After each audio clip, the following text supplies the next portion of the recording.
As we've been discussing nearly all week long, a group of mostly white male justices confirmed to the Supreme Court by another group of mostly white male lawmakers could be close to overturning Roe v. Wade. That decision wouldn't just hurt people seeking abortions, it would affect everybody. And yes, that includes men.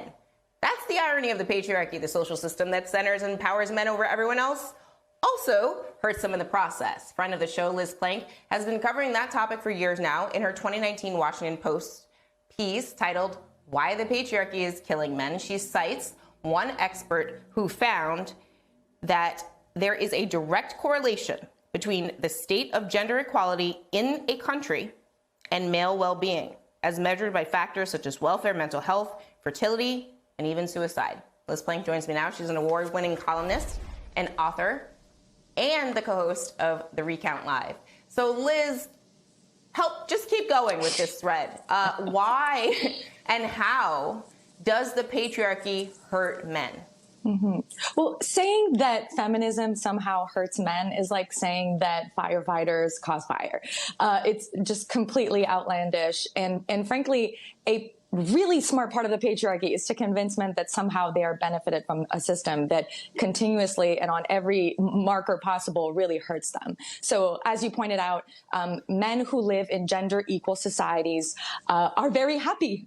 They're actually more likely to live longer. They are less likely to die of a violent death. They're also less likely to commit suicide, especially during times of economic turmoil like the ones that we're going through right now. When women are empowered and able to work, right? They're not just having babies at home, that they're actually equal members of society. It actually helps men not carry that burden on their own.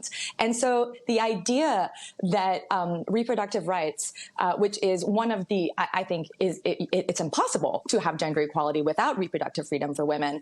The idea that that doesn't impact men is really weird. It's really weird and we need to debunk it. Also, like even all the men's rights activists, I don't know why they're not out in the streets. Not that I want them near the reproductive freedom activists, but I'm just saying, I think that they should be out in the streets too. Their whole movement is child support and parental rights, the rights of the father. If the rights of the father start at fertilization, you owe money. Why aren't more men saying that? Why aren't more men protesting this Roe decision also? Absolutely. I ask myself that question. I've asked myself that question pretty much every single minute since Monday. And I think we are seeing men really take a stand.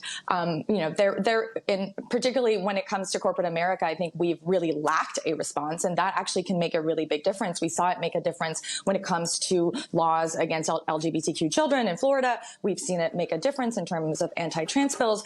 So I'm actually very confused about what corporate America is doing right now. I hope they're just like reviewing drafts that are being approved by women about taking a stand against this, because there isn't a single male CEO in America who has not benefited from family planning and from abortion rights. Right? Either personally, because he's able to control how many kids he's going to have and when he has them with his partner, but also collectively.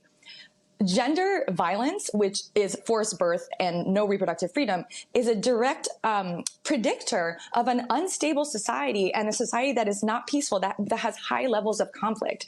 And so where we're heading right now is very dangerous, not just for individual people, but for ourselves as a society. And so I implore every man, whether he's the CEO of a company or a member of Congress or a member of our government, tell us your abortion story, because we know you have them.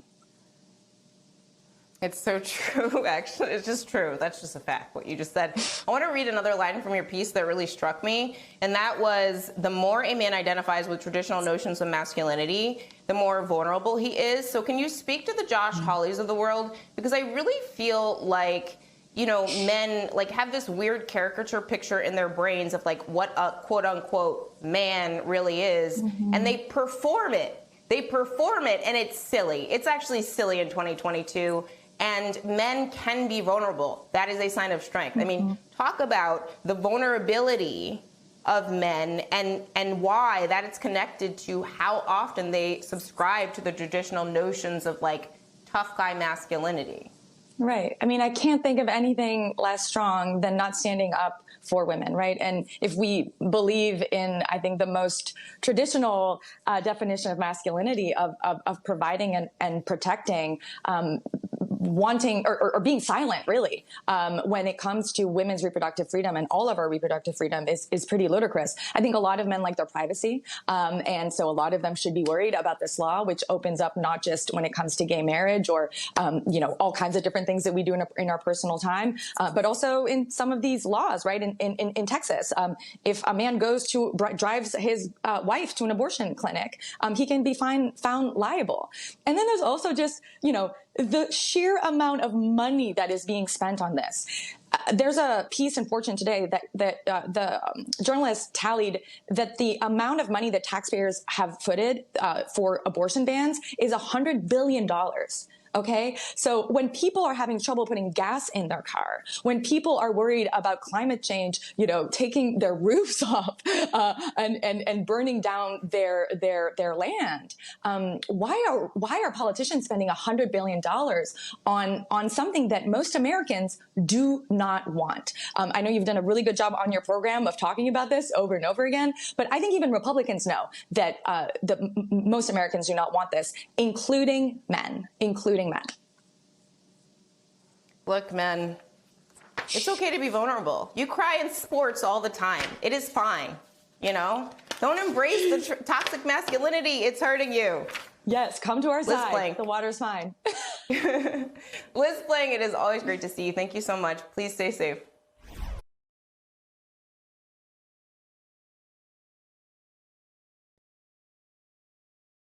Hi, I'm Zerlina Maxwell. Thanks for checking out our channel on YouTube. You can see more from Zerlina by clicking any of the videos on this screen, and make sure you subscribe below to stay up to date on the day's biggest stories. Thanks for watching.